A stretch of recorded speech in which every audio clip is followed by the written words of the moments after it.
everyone, and welcome to our discussion today. I have with me Halee Wepking from Meadowlark Organics, and she is here today to share with us a little bit about their farm and the processes that they have with their production facility. So thanks for joining me today, Halee. Thanks for having me. So I guess let's just get started by having you tell us a little bit about your farm and how you guys got started in grain production. Yeah, so our farm is in southwest Wisconsin. We're in the Driftless region, about 45 minutes west of Madison. My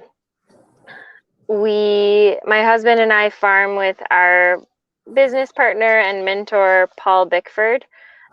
We joined his operation almost 6 years ago, and since joining have transitioned it from a pretty traditional rotation of corn, soybeans, alfalfa, to be focused more on small grains like wheat, rye, spelt, and really focusing on growing those crops for food. We still have all of the others incorporated, so we have a really diverse rotation that is about 8 years long. So one field will only see the same crop once every 8 or 9 years. Wow. Yeah, and so it's been a real adventure. Paul, we're not related to Paul. I actually found the job opportunity on Craigslist.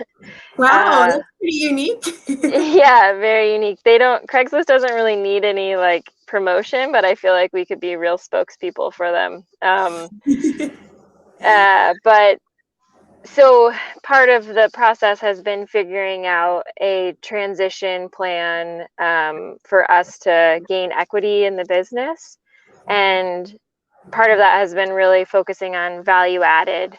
So we actually received a USDA value added producer grant that ended in 2020, early 2020. And during that time, we worked with a local stone miller. So they were our toll miller, and they were milling our grain into flour, and we were direct marketing under our own label and kind of building our own brand.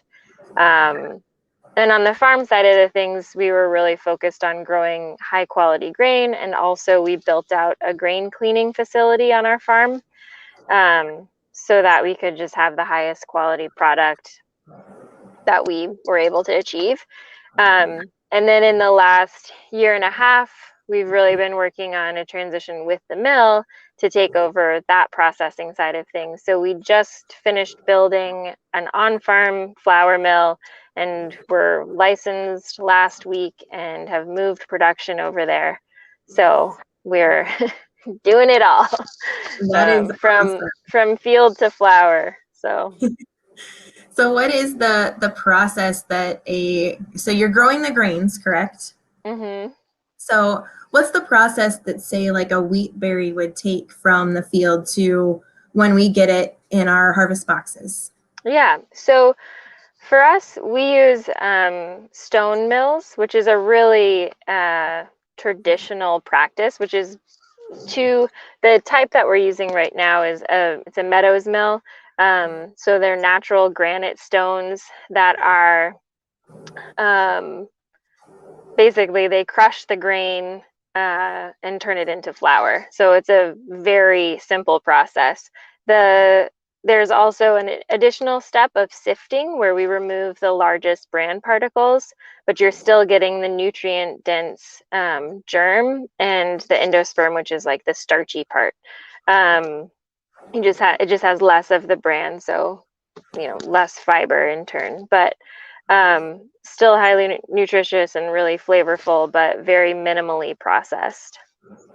So it just goes through those two processes before you bag it and send it off? Yeah, basically. I mean, on the farm side, we clean it so that there's no other materials in with the wheat berries before they go into the mill. But yeah, it's a relatively simple process. How is that different than, like, say, what we'd normally buy in the grocery store? Yeah, so most store that's available most flour that's available commercially is processed by roller mills, which is a process of basically separating out those different parts of the wheat. So it takes the bran off, it separates the germ from the endosperm, and most flour is contains majority of that endosperm, which is like the starchy carbohydrate, which is often why flour is enriched because that process removes those nutrients. So then they add in, synthetic um, minerals and vitamins, basically.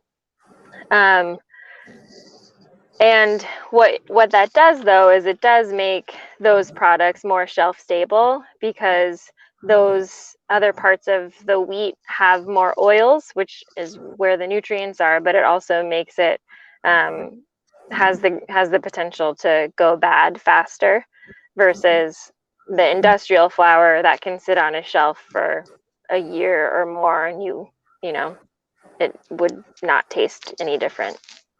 So. So how quickly would you have to use a flour like yours? Um, I don't think it really depends on kind of the environment, but we kind of recommend if you're going to leave your flour out at room temperature, ambient room temperature, to use it within 3 months. You can always put it in the fridge or the freezer if you aren't going to go through it in that period of time.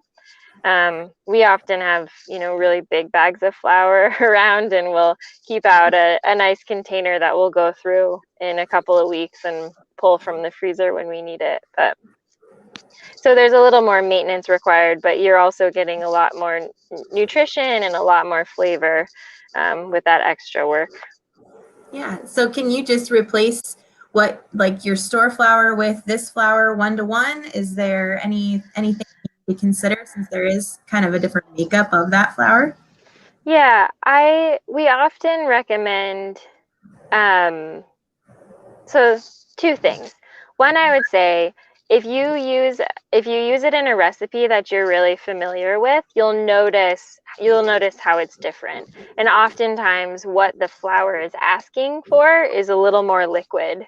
So because it does have some bran and that germ that we call it's thirsty.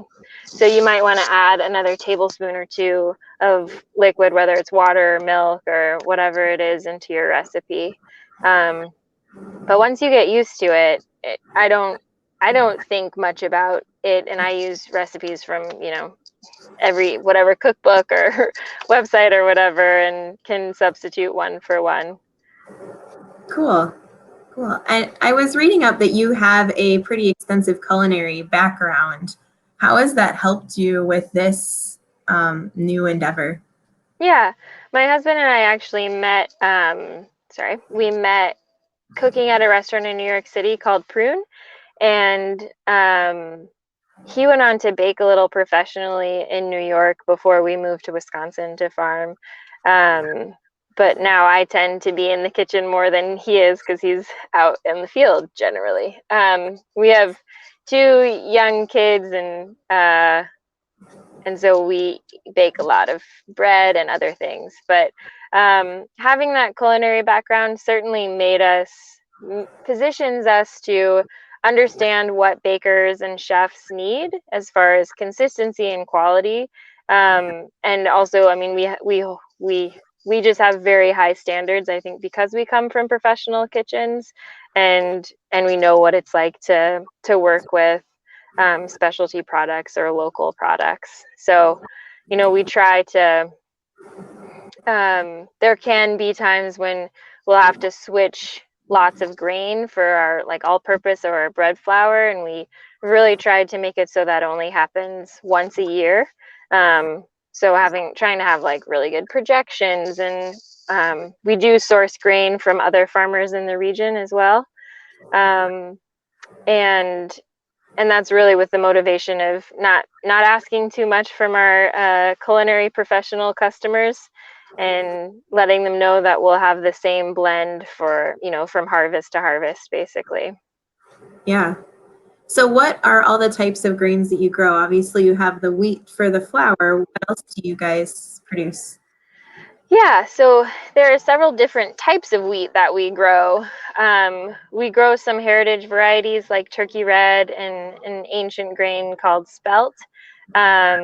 We also grow modern varieties of hard red winter wheat and hard red spring wheat.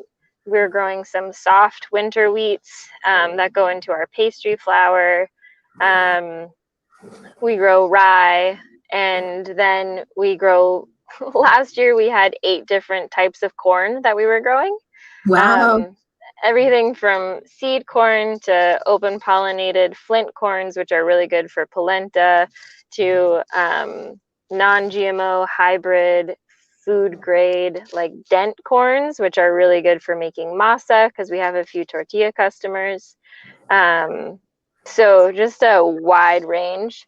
And we also grow edible dry beans, so like black beans and cranberry beans and a couple of other varieties. And we do still grow soybeans for feed, as well as alfalfa and other forages. Um, and I think that's it. I don't know. That's Lots. quite a variety. Do you need Yeah. a lot of different equipment for that diverse array of products, or can you use pretty much the same harvest equipment for everything? We do have some specialty equipment. For our small grains, we have something called a swather, which is more common out like in the west, drier climates, but basically cuts the grain and lays it down into windrows, and then we come back and pick it up with our combine, that has a special header on it to harvest the grain that way, as opposed to just direct cutting. Sometimes we do that, but we're often we have something green and growing underneath the wheat, like whether it's alfalfa or clover. So there can be a lot of green matter, which would make direct cutting really hard. Um, and for the dry beans, we've gone back and forth between using an old-fashioned pull type combine for harvesting, or or uh, using using our big combine. So there is some specialty equipment, but in a lot of instances, the most the most specialized equipment that we have is used for our like the post harvest handling. So making sure that everything, when it comes out of the combine, that we're cleaning it really well before we're putting it into storage, so that we can make sure it will make food grade spec, basically. So what kinds of things do you have to keep in mind that's different than, say, livestock feed? Yeah, so there's something called fusarium, also known as head scab, which is a really terrible name. But It sounds it's or bad. vomitoxin is another good name for it. But it's a kind of disease that uh, is common in wheat if it rains a lot during flowering.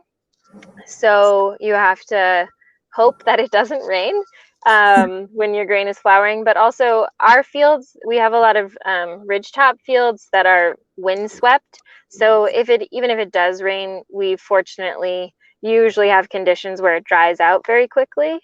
So that's one thing to consider.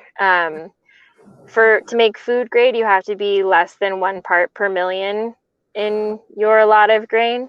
That's the threshold where animal feed is more like 3 parts per million. So you have a little more flexibility there. So yeah, it has to do with disease, and then there are other things when growing grain for milling. There's a test called falling number, which basically determines the enzymatic activity in your grain. And if it if it rains when your grain is dry and before you've harvested it and you have any sprouting out in the field, that will basically start converting the starches into sugars, and so you don't have that protein that you need for making good baked goods. Huh. So there's a lot of there's a lot of things to consider. Yeah, Um, there's a lot of technical stuff that you wouldn't think of. just Yeah. as an average person. Yeah, for sure. What's the most common question that you get from someone, or maybe comment that you get from someone that are using your grains and products for the first time and have been using, their traditional grocery store brand for? Yeah, I think what's most noticeable is really the robust flavor that comes through in so much of our products. Um and I don't think that it's like necessary, it's not like special to grain that we grow. Like all wheat has this naturally occurring, very delicious, nutty, sweet flavor. But the processing is what helps maintain that. So I think people are used to flour being like a flavorless starch, which is a vehicle for delivering butter or whatever, whatever other flavors. But even if we've done taste tests where we just make like a shortbread cookie with a bunch of different varieties of our flour, and you can really start to notice the different flavor notes, which is really cool. Um, and it just adds a lot of complexity to whatever baked good you might be making.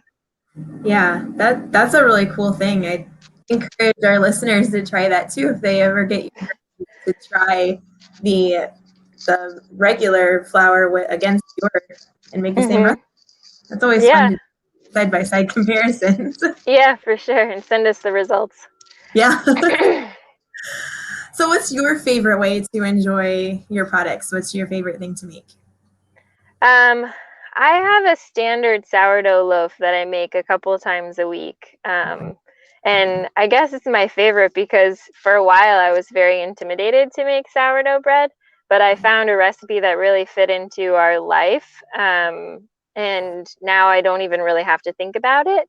And it turns out great pretty much every time. And and it's just like, I don't know, it really is like the bread of life. It's like you can have a slice of toast in the morning, you can have a sandwich, and you can eat have a slice with your dinner. Um, and so I don't know, it's obviously very satisfying to be able to grow something, manage all of the processing side, and then get to enjoy it in our house on a daily basis. Yeah, that is super rewarding. That's a really neat process. I'm so glad you were able to join us today and kind of go through that with us. Yeah, thanks for the invitation.